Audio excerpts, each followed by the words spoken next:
Welcome to Truth Behind History, where we uncover the hidden forces that shape civilizations.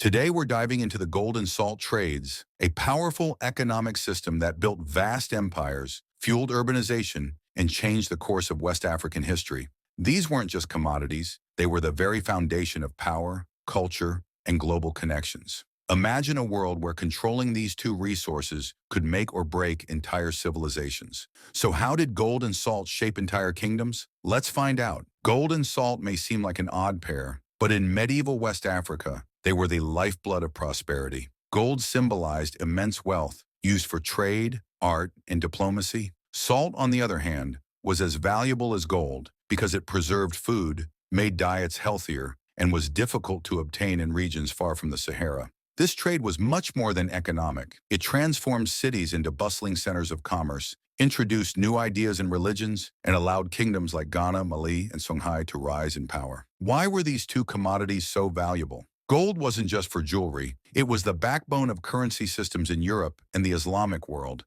But West Africans had so much of it that it was used in everyday transactions. Salt, on the other hand, was scarce in the region. Yet it was essential for preserving food and keeping people healthy. Without salt, meat and fish would spoil quickly in the African heat. So the people of West Africa traded what they had, gold, for what they desperately needed, salt. This created a trade system that linked Africa, the Middle East, and Europe in a web of commerce that shaped global history. Ghana, the first major empire to dominate this trade, was perfectly positioned between the gold mines of the south and the salt traders of the north. By controlling trade routes, Ghanaian rulers became incredibly wealthy, charging merchants taxes to pass through their lands. Imagine entire caravans of camels loaded with salt, gold, and exotic goods, traveling across the Sahara. Ghana's capital, Kumbi-Saleh, became a melting pot of merchants, scholars, and traders. But what really set Ghana apart was the silent barter system, a fascinating method where traders never even met face to face. One group would leave their goods at a designated location, and another would place their offerings beside them. If the deal was fair, the exchange was completed without a word spoken. This system helped overcome language barriers and ensured safe trade. As Ghana declined, Mali took control,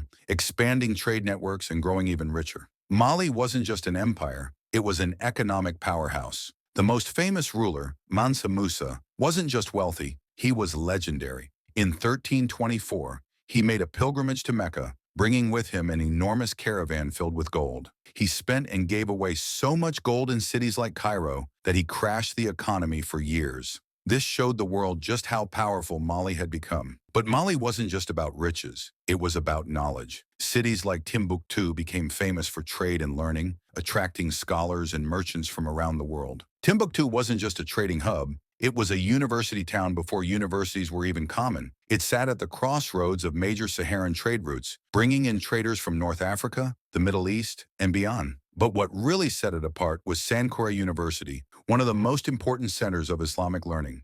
Thousands of manuscripts were stored here, covering subjects from astronomy to medicine. Knowledge was so valuable that books were often traded for more gold than actual gold bars. Scholars, merchants, and travelers from across the world came to Timbuktu, making it a center of innovation long before the European Renaissance. The Songhai Empire took what Mali had built and expanded it further. Under Sunni Ali, they gained control over key trade cities like Timbuktu and Gao, securing access to the gold and salt trade. His successor, Askia Muhammad, was more than just a ruler. He was a reformer. He strengthened Islamic governance, improved education, and expanded trade networks. Songhai reached its peak, but it wouldn't last forever. In 1591, the Moroccans, armed with gunpowder weapons, invaded and shattered the empire. The once mighty Songhai fell, showing that even the richest empires could crumble under external threats. Trade across the Sahara was no small feat. Imagine vast caravans of camels, each capable of traveling days without water, crossing scorching deserts to deliver their goods. The silent barter system remained a key part of transactions, helping merchants trade safely across different cultures.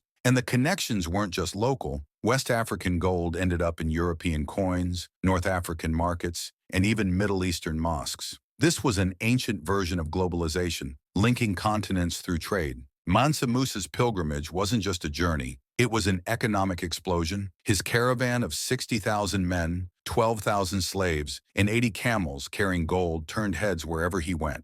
When he reached Cairo, he spent so much gold that he caused inflation, making money nearly worthless for years. But this journey also made Mali famous worldwide, boosting diplomatic ties and attracting scholars, traders, and architects back to West Africa. Trade didn't just bring wealth, it brought ideas. Islam spread throughout West Africa, becoming deeply intertwined with governance and education. Arabic became the language of trade and learning, allowing scholars to connect with the wider Islamic world. Meanwhile, cities flourished with the construction of mosques, madrasas, and learning centers that shaped West African culture for centuries. No empire lasts forever. Portuguese explorers developed sea routes that bypassed the Sahara, taking trade away from West Africa. Internal conflicts, leadership struggles, and the rise of European colonization further weakened the region. The transatlantic slave trade replaced gold and salt as the dominant economic force, leading to the tragic exploitation of African peoples. The great trade empires of Ghana, Mali, and Songhai eventually faded, but their impact remains undeniable. The gold and salt trade didn't just build empires, it connected Africa to the world. It fueled economies, advanced learning, and left a legacy still seen in West African culture today. Though the trade empires may have fallen, their influence lives on in modern economic systems, cultural traditions, and historical legacies. If you enjoyed this deep dive into history, make sure to like, comment, and subscribe for more fascinating stories from the past. Let me know in the comments, what historical topics should we explore next? And if you're craving more history, check out our other videos on legendary civilizations, trade networks, and powerful rulers. Thanks for watching Truth Behind History, and I'll see you in the next one.